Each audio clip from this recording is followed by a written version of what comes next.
teman-teman, selamat datang di acara talk show kita pada hari ini bersama saya, Hedi Saputri, sebagai moderator yang akan memandu jalannya talk show kita pada hari ini dengan topik yang pastinya bakalan seru sih.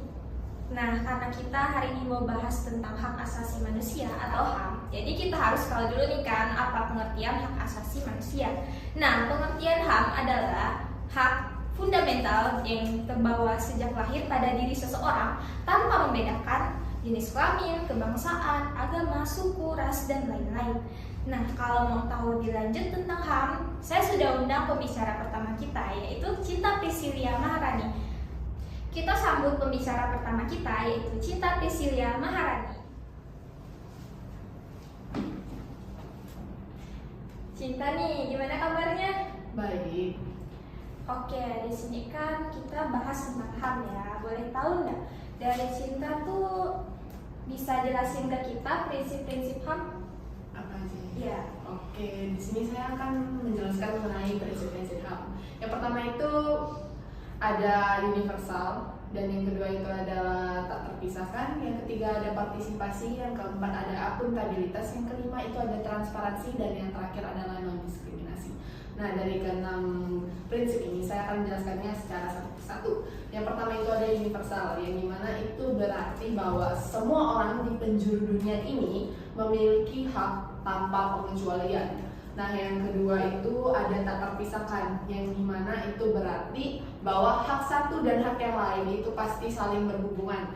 Yang dimana maksudnya di sini sebagai contoh, jika pemerintah ingin menjamin hak sosial dan politik seseorang, maka diperlukannya juga jaminan terhadap hak ekonomi, sosial, dan budayanya.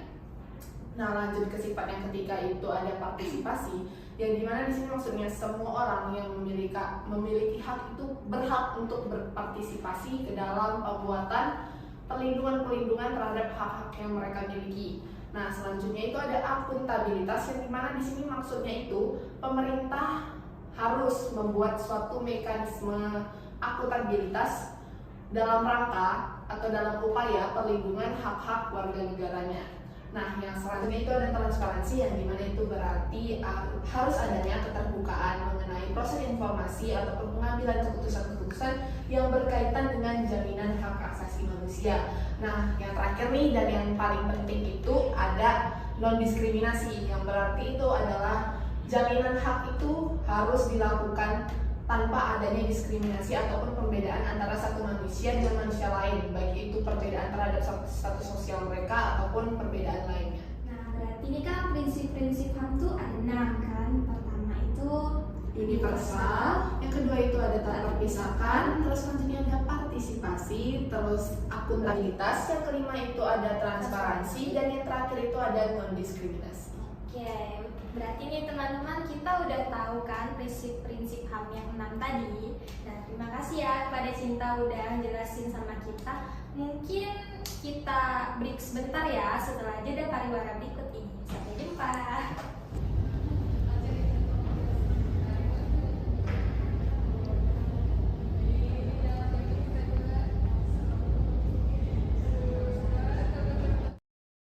Halo teman-teman, kembali lagi nih dalam acara talk show kita pada hari ini. Bersama saya Hedi Saputri lagi lah ya kan.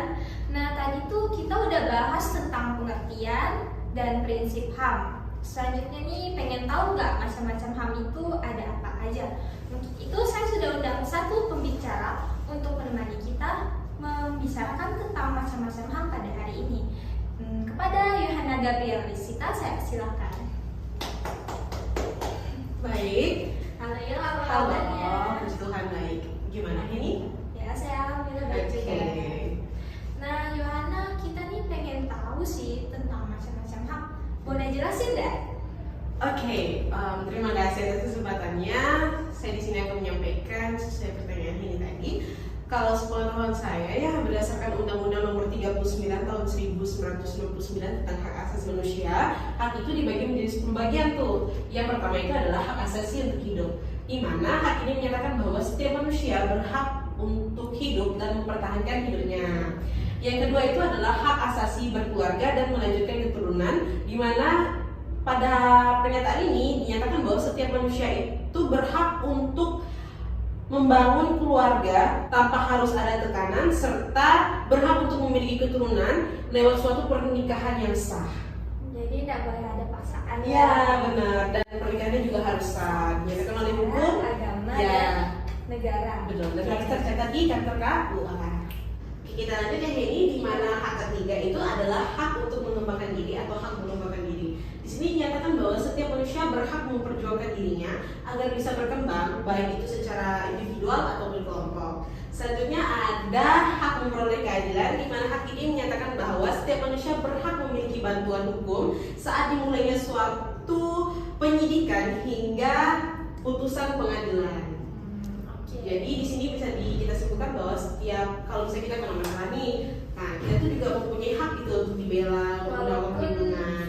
Statusnya kita sebagai tersangka. Iya benar, karena kan tetap sebelum harus ada. tuh harus ada penyidikan dulu kan. Paham. Selanjutnya ini kita punya hak atas rasa aman, di mana di sini setiap manusia itu atau setiap orang berhak untuk mendapatkan perlindungan diri dan keluarga. Jadi ya aman gitu kan. Selanjutnya kita tuh punya hak atas kebebasan pribadi. Nah ini nih di sini dinyatakan bahwa setiap orang itu bebas menentukan agama apa yang akan dianutnya, dan setiap orang itu bebas mengeluarkan pendapat gitu. Jadi ya kita dilindungi dalam menyampaikan pendapat kita. Namun tentu harus sesuai dengan konteks dong, tidak boleh melewati batas. Nah selanjutnya tuh kita punya hak kesejahteraan, di mana setiap orang berhak untuk memilih pekerjaan sesuai dengan bidang yang diminatinya. Selanjutnya ada hak untuk ikut serta dalam pemerintahan. Nah jadi kita sebagai warga negara ini harus ikut juga dong, di mana di sini dinyatakan bahwa setiap warga negara berhak untuk ikut pemilihan umum atau pemilu. Selanjutnya karena tadi kan keluarga udah dilindungi nih ya. Nah kita nih masing-masing sebagai anak, status sebagai anak itu juga punya hak, di mana hak anak dinyatakan bahwa setiap anak berhak beribadah, berpikir, dan berekspresi dengan bimbingan orang tua atau walinya. Dan yang terakhir adalah hak kita sebagai wanita, di mana kita juga dilindungi dong. Nah, hak wanita ini dinyatakan bahwa setiap wanita berhak untuk memperoleh perlindungan khusus dalam melaksanakan pekerjaannya. Jadi di sini sudah emansipasi kan, di mana wanita juga berhak untuk bekerja. Gitu deh. Terima kasih ya Yohana udah kasih tahu kita macam-macam hak. Mungkin cukup dulu ya untuk sesi pada macam-macam hak kali ini. Kita lanjutkan lagi setelah jeda pariwara berikut ini. Terima kasih. Terima kasih ya.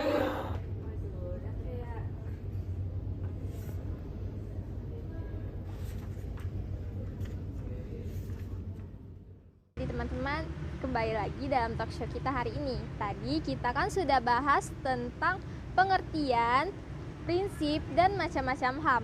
Selanjutnya nih, pengen tahu nggak ciri-ciri HAM itu apa aja? Nih, karena teman-teman misalnya nih pengen tahu nih, saya udah undang satu pembicara untuk bergabung bersama kita hari ini, yaitu Elvina Dwi Agustini. Tepuk tangan dulu dong. Halo Vina, gimana kabarnya? Alhamdulillah baik. Gimana nih, boleh jelasin nggak sama teman-teman nih tentang ciri-ciri HAM?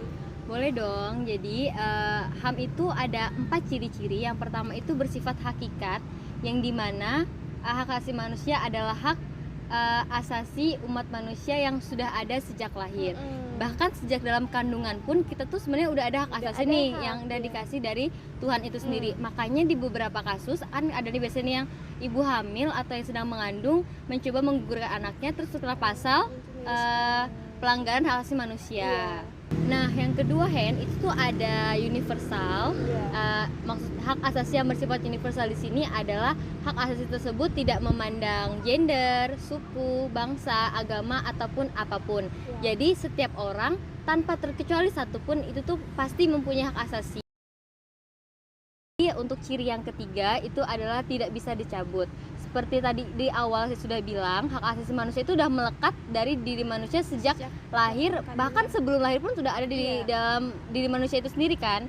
Jadi hak asasi yang bersifat tidak bisa dicabut ini itu tidak bisa kita serahkan atau kita cabut atau kita rampas sekalipun dari orang lain. Terus ciri yang keempat itu tidak dapat dibagi. Nah, hak asasi manusia ini kan dimiliki semua orang. Kita nggak bisa bagi ke orang lain, begitupun orang lain nggak bisa ngasih ke kita lagi. Jadi hak asasi itu bersifat tidak dapat dibagi. Itu aja sih, ada 4 ciri yang udah saya sebutkan tadi. Berarti ada hakikat, ada universal, dan tidak dapat dicabut, dan tidak dapat dibagi. Oke. Terima kasih ya Vina udah kasih tahu kita tentang ciri-ciri HAM kan. Mungkin cukup sampai di sini aja ya pembahasan kita tentang HAM.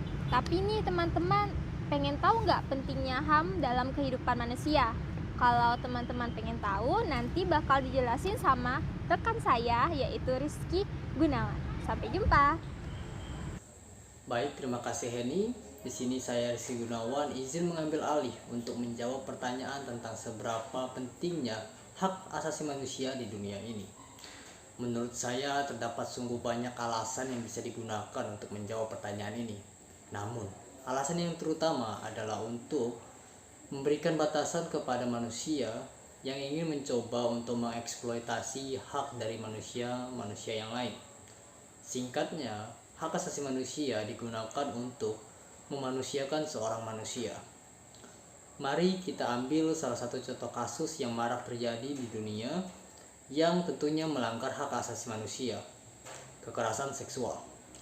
Kekerasan seksual ini diartikan sebagai sebuah tindakan baik berupa ucapan atau perbuatan yang dilakukan oleh seseorang untuk menguasai atau memanipulasi orang lain, serta membuat korban ini terlibat dalam aktivitas seksual yang tidak dikehendakinya. Kekerasan seksual ini di dalam hak asasi manusia dibagi menjadi 7 jenis, yaitu pemerkosaan, perbudakan seks, kehamilan paksa, prostitusi paksa, sterilisasi paksa, kekerasan seksual lain, dan eksekusi berbasis gender. Walaupun dengan jelas negara memiliki hukum yang mengatur tentang hal ini, sayangnya masih terdapat banyak kasus-kasus yang terjadi, bahkan sampai pada lingkungan belajar yang seharusnya membuat kita ini merasa aman. Contoh-contoh kasusnya adalah ada di kasus pemerkosaan 13 santri, atau bahkan kasus pemerkosaan dosen terhadap mahasiswi dengan ancaman nilainya, atau pemerkosaan murid SD. Kita sebagai masyarakat haruslah mengubah pemikiran kita tentang pemerkosaan yang terjadi di dunia ini. Kita perlu mengganti pemikiran di mana pemerkosaan adalah sebuah aib menjadi pemerkosaan adalah sebuah musibah yang ditimpa oleh korban, sehingga nantinya korban akan menjadi lebih percaya diri untuk melapor, dan mungkin akan membuat aparat penegak hukum menjadi lebih cekatan dalam mengerjakan tugas-tugasnya di dalam kasus-kasus ini. Sekian dari saya, terima kasih.